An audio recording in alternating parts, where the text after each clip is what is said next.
it wasn't earlier on today, it was yesterday, where I'd heard someone talking very much about this idea. We should always be trying to find the time and the ways to spend time with the people who we believe are in that next tier up in terms of peer group or experience, whatever it is we're trying to do. And as much as there is a moment of thinking, don't get too far ahead of yourself, there is that moment where you think, yes, these people are the people who have been through the challenges that we all need to go through to get to that next level as well. So, yes, I think it is. I think it's been a really important thing for me in the last 6 months. And it's the biggest benefit, I would say, has definitely been a confidence and a mindset piece. I think it's also interesting how I would actually say my attitude to being on camera has worked out as well. And as much as I don't do an awful lot of Facebook Live stuff, I don't think twice about jumping on sort of a live Zoom piece with someone to be, if you like, the person who knows where the conversation is going, is quite a comfortable place. And I think that also has definitely had benefits over the course of the last 6 months as well. Yes, and if I think about even me from my point of view, I can see the difference. If you go and listen to your first shows as opposed to these shows, you'll already see the difference in the confidence, how you've just grown and grown and grown. It's like, wow, it's so cool to see. I think that is one of those things, though. It happens with anything that generally we ever do. It is a bit like it is the riding the bike thing. It's the moment where you do it once and then you do it again. It becomes a bit more ingrained, and you get used to the process, and you think about how you prepare for the show, and you think about the things that you do to get you in the zone for the show, and the routines that you develop, and how you try and bring the energy out, and those sorts of things as well. So it is definitely a practice thing. And I think you do hear it a lot, people who are talking about online visibility in particular. Just go and do a Facebook Live, then go and do another one, then do another one, then try it on Instagram, then try it there again, and now do it in an Instagram story. And it's that repetitive muscle and the consistency of doing it that I think that really brings that confidence piece to bear. And it's the same for whatever we do, really. And so also then you realize, hey, you know what, I've actually reached that next level. Maybe I'm going for an even higher level without even realizing. So it's pretty cool. But I think that again is a very real point. So often we forget either where we are, where we've come from, what we've already achieved. And that often becomes a barrier that we don't even realize is a mental barrier. And every now and again, I had a couple of great ladies on the show last time round, actually, almost a fortnight ago now. And I went through one of their challenges the month previously, and it was called Leader Up. And in that challenge, they basically went through a process of taking you through layers of what did your business look like 6 months ago, let alone 6 years ago, and what does it look like now? And it was amazing, the things that actually came out of it as you're actually answering the questions, thinking about the things, thinking about the changes in approach. Incredible. And they said it's a cool part of what they do.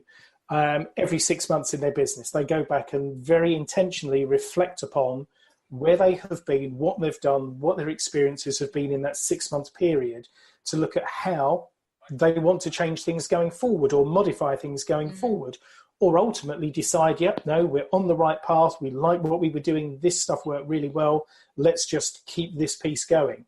And I think it was a great lesson that came out of their challenge in that way.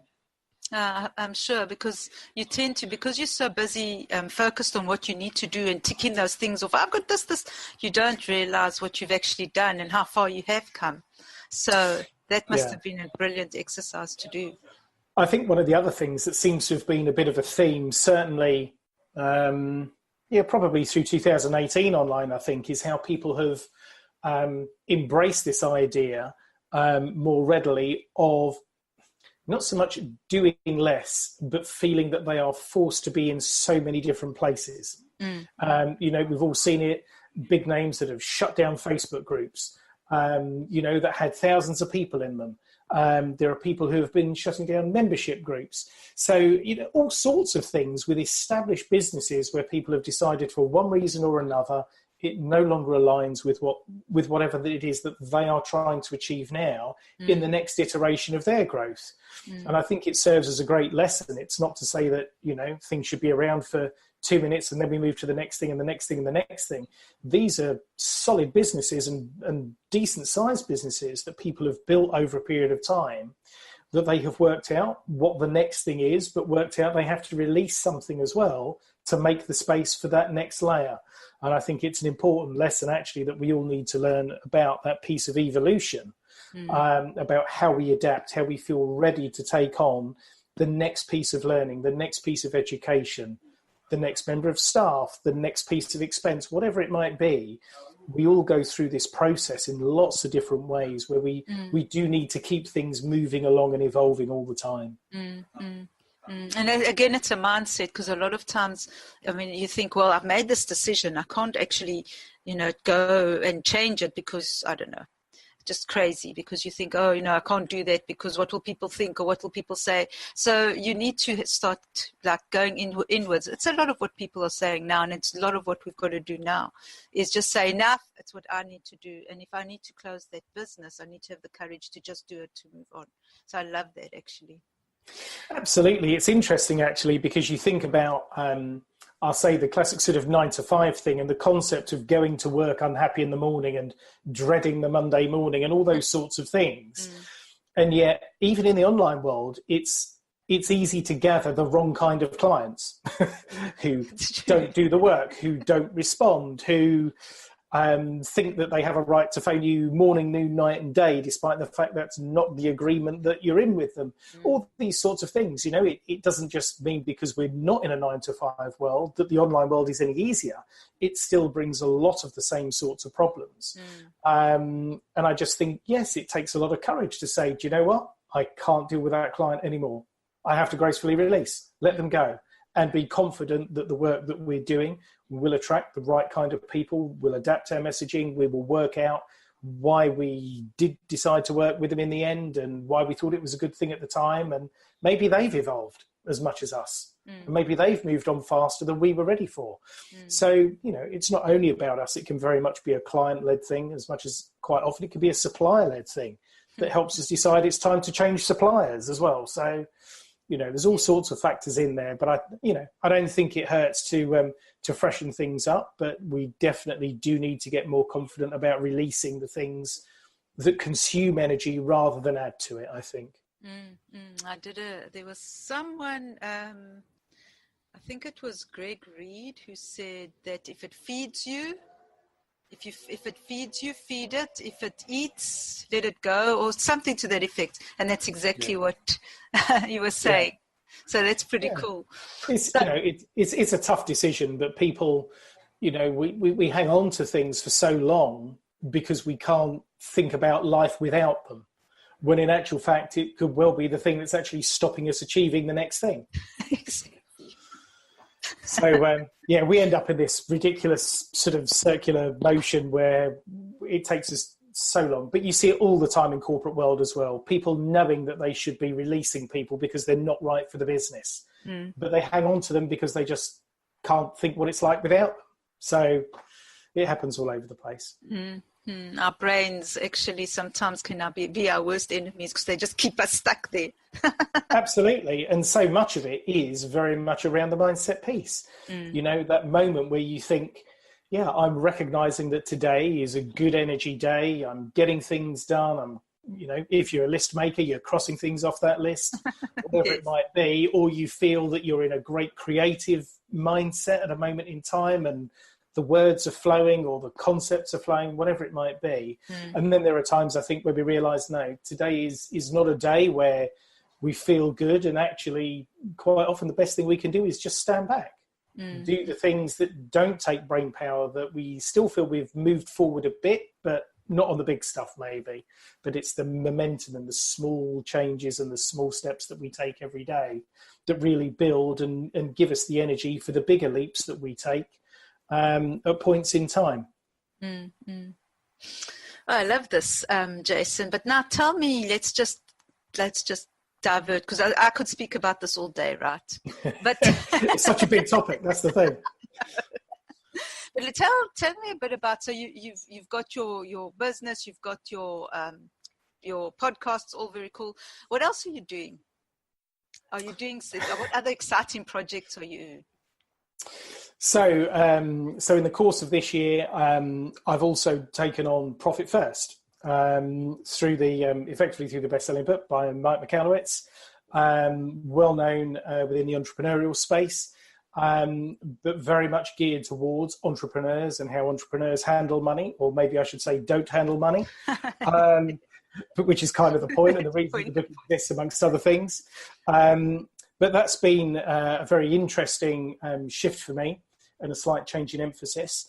But one of the things that actually has attracted me to it is the fact that it extends the work that I've already been doing. Mm-hmm. So it concentrates much more on some very fundamental principles. It very much removes people from the classic fear of accountants and that year-end accountant meeting and not understanding terminology and all those kind of things, and deals with things on a much more cash-oriented basis. Mm-hmm. And that there is a difference within the entrepreneurial world compared to brick-and-mortar world. Online world, very much more people pay on a monthly direct debit or it's payments on a card. So the cash comes more freely, but so often we still don't realize that actually we're accumulating all this other stuff in the background that we don't really need and we're not really monitoring. And all the time we leave ourselves behind as the business owner.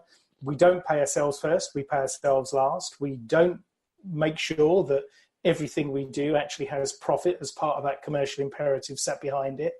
We don't set aside the money for taxes. We build this expense base and then try and build a business that can accommodate the expenses. And fun enough, the point is very well made. So much of it is so the wrong way round, it's untrue. Mm-hmm. So it takes, the age-old classical accounting concept, if you like, of saying sales minus expenses equals profit, and turns that on its head to say sales minus profit equals expenses. So I will take my profit, I will pay myself. Now what have I got left with which to run a business? And so the conditioning of the mind starts from a different place. But yes, that's very much been a big part of my 2018 story, of how I've definitely grown in this year. It's been, if you like, the big background project for me this year. But as I say, it aligns very well because it builds on everything I've ever thought for the last 25 years. It's all about how I've operated. My belief it is about profit. It's not just about revenue. Don't mind having the revenue, and don't get me wrong, without sales, we have nothing. So sales are important, but it's not a one-dimensional story from a commercial point of view. And I think that anything we can do, going back to a point I made earlier, that helps businesses make the kind of profit that they could and should make is a good thing. I've believed for a long time, profit gives you choices. And that manifests itself in our personal lives, in our business lives. If we're socially inclined, it allows you to create social impact, be that via donation or time or whatever that might be. So all of that is totally hamstrung without profit as a starting point. We need the profit to fuel the growth, to fuel the decisions, to give us the choices that we make. And ultimately, that helps us make the impact as entrepreneurs and business owners. That is the thing that we actually wanted to start out doing. We wanted to make the impact. We wanted to serve. But all the time, while we're busy paying everybody else and leaving ourselves behind, we end up in a scarcity mindset. We end up thinking we can't do all these things that we really want to do. We get frustrated about it. So this is a great way to actually take people through a process where all they really need to do is tune in to existing behaviors. And we're talking here really about the fact that most people now, it's a smartphone-based world, of course. Most people have a banking app on their phone. They probably check it once, maybe twice a day, certainly weekly. How often do people check their accounting systems? How often do they talk to their bookkeeper? Probably never, unless they feel that something is going desperately wrong and they go hunting around for an answer and still can't find it. we are a bank balance led society at the end of the day. It's what fuels us. It's how we get driven. So Profit First very much uses those